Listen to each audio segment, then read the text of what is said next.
Hey Crazy Friends, Hey guys. it's Jay and Francis with Finding Crazy. We're a family of 9 who live full-time in an RV with 5 of our kids as we go around the country to see every national park. And today is Sunday, and so we are taking a break. So we're going to get some church on, and then we're going to step out of our comfort zone a little bit. Come check it out.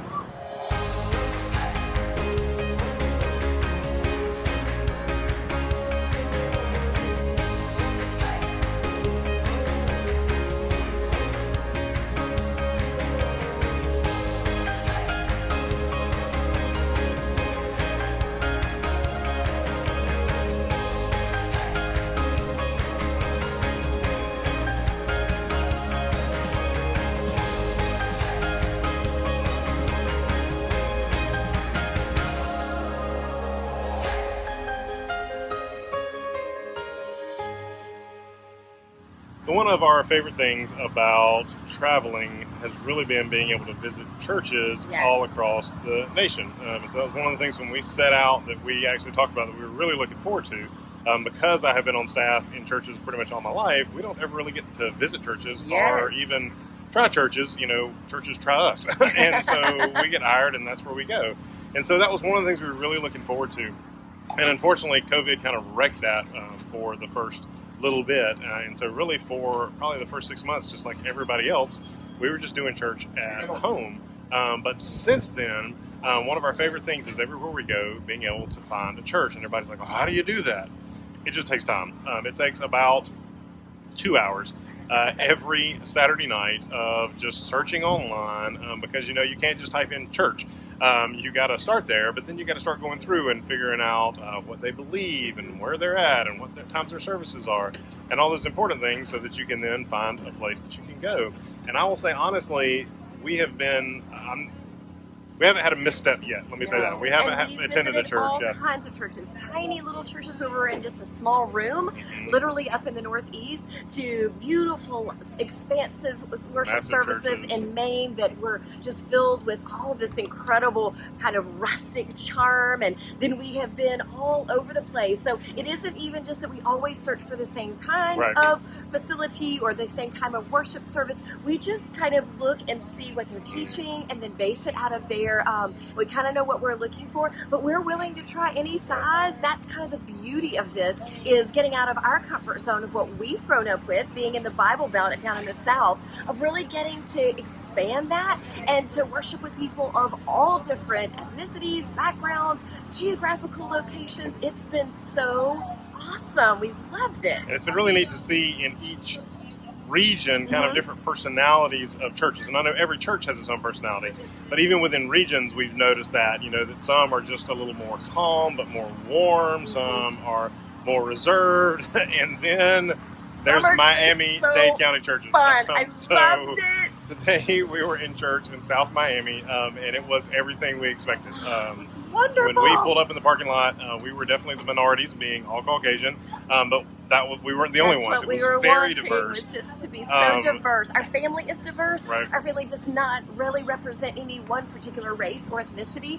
We always say that we are a family made up of different races and different faces from all different places. Actually, just even internationally because of our adoptions and through that journey. So we love to see churches that represent the whole family of God, everybody together. And that was today. And it greeted us in the parking lot. We opened the door. Yeah, we opened up the door in the parking lot. They had music playing outside. They had a coffee shop outside. We didn't even get in the door before somebody grabbed hold of us and was greeting us and talking to Francis and took us all the way into our seats.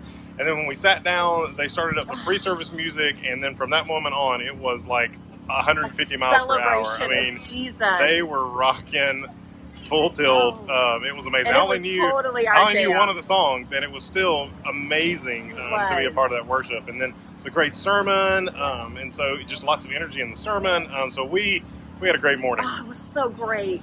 I wonder if I could commute from wherever we're going to end up down to Miami on Sundays, because this church really just had an amazing heart for the Lord, a freedom of worship, which Jay and I appreciate so much, and just again that diversity in the congregation of languages, of backgrounds. It was just rejuvenating and exciting for us. I honestly can't even remember the name of it. That's how many churches we Calvary Chapel. Calvary Chapel. Calvary Chapel. That was it. Awesome. We love you guys. We'll put a link down in the search box so that if you're ever in this area, you could go check it out as well. You'll love it. So then we decided we were headed out, and a lot of times after church, for whatever reason, Mexican is usually our restaurant Mexican of choice. But Frances had heard me talking about wanting to have some Cuban food here, and so she said, no, we're not going to Mexican, we're going to go find some Cuban food. And so as we had been driving up and down this main road behind us, I think it's 997, we had been seeing these nurseries, and at every nursery there's like a cluster of food trucks, like the craziest thing. Like pets, you can see animals. It's but really there was fun. one that has, every time we've driven by it, it's been overrun. The parking lot, well, it's not really a parking lot, like the road and the fields you park in have been overrun. So we pulled in, and Frances said, let me go inside and check it out. And so she went and she came back and she said, this is going to be an experience. We're going to try this. It's going to be so much fun. So we got in there, and it's not Cuban at all. It's not. It's Venezuelan. We love Venezuelan food. But still, love it. When we knew we were in the right place, so to speak, we walked up to the counter, and there was a little hostess standing behind the counter, and we were probably ahead of the lunch rush, and so there were probably 6 waitresses just standing around, waiting to take people to tables.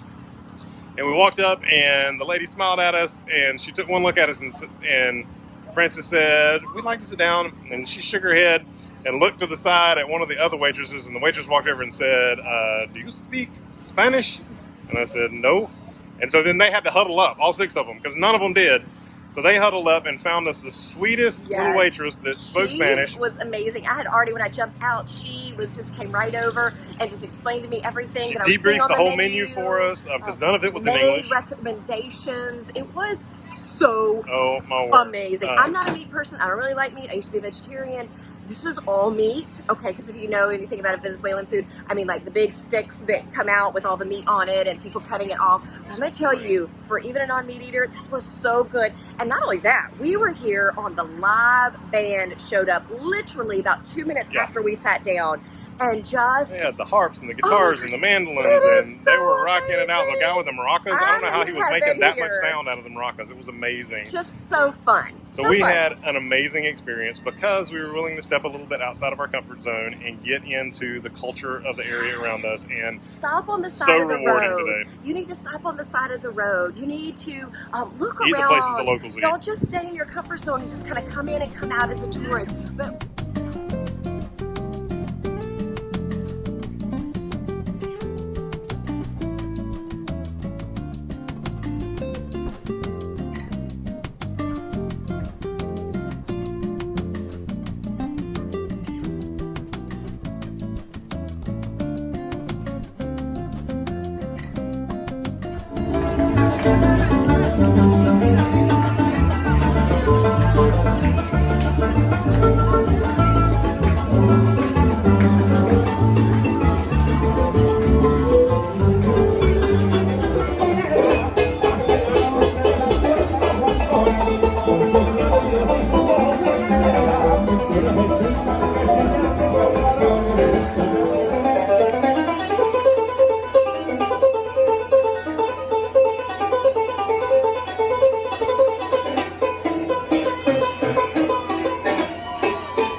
Si hay que perder, aún no estoy resignado. Que mi deseo es verme con la dinero. Mira que tan con dolor y esa pureza de licor mi alma se desesperó. Son las 4 de la mañana, 5 metros de montaña, no me encuentro el dinero. Tengo el dinero. Si le por el mundo se fue, si le pagan el compañero, que le pagaré 3 veces, una como jardinero, otra para que me escuche y la otra para el sonero.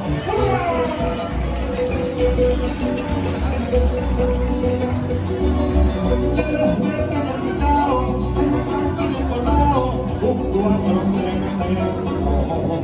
Seguimos. Joe, what is it? Meat.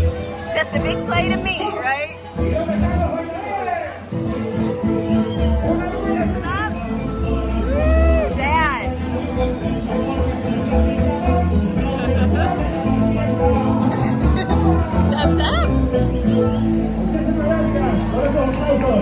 y que se les conviertan en dólares y que lleguen a 100.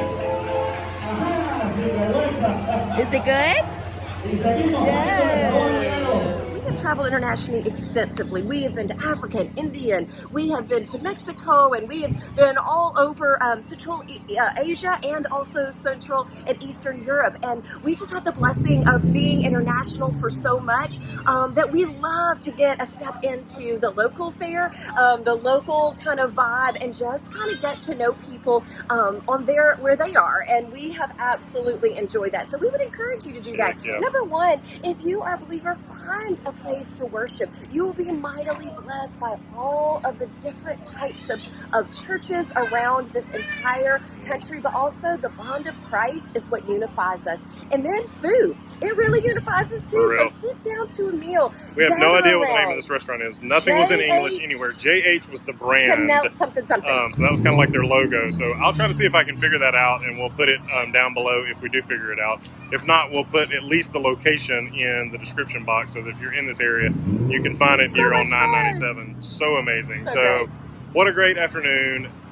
We hope that you had a great time watching this video. We're gonna go try to find, because I'm still like hungry, but I want to find roasted corn, and I got to drink out of a coconut. Yes. So we're gonna try to find that as well. We'll see if we can find it.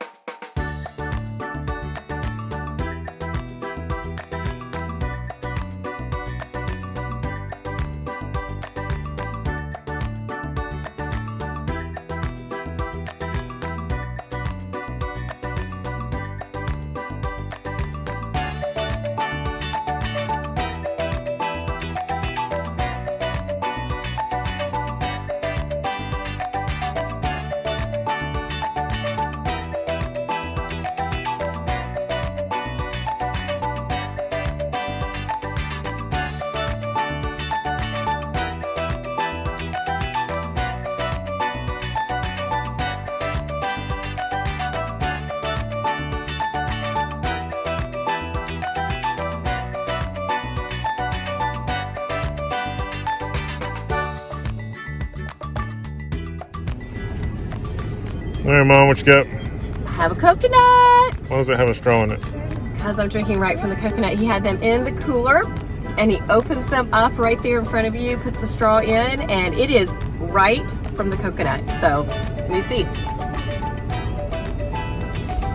It's good. It's good. Not very sweet at all, but it's really, really good. So I wanted to get one. I wanted to drink right from the coconut. We see them all over the place. Even at Biscayne, we saw them all over the ground.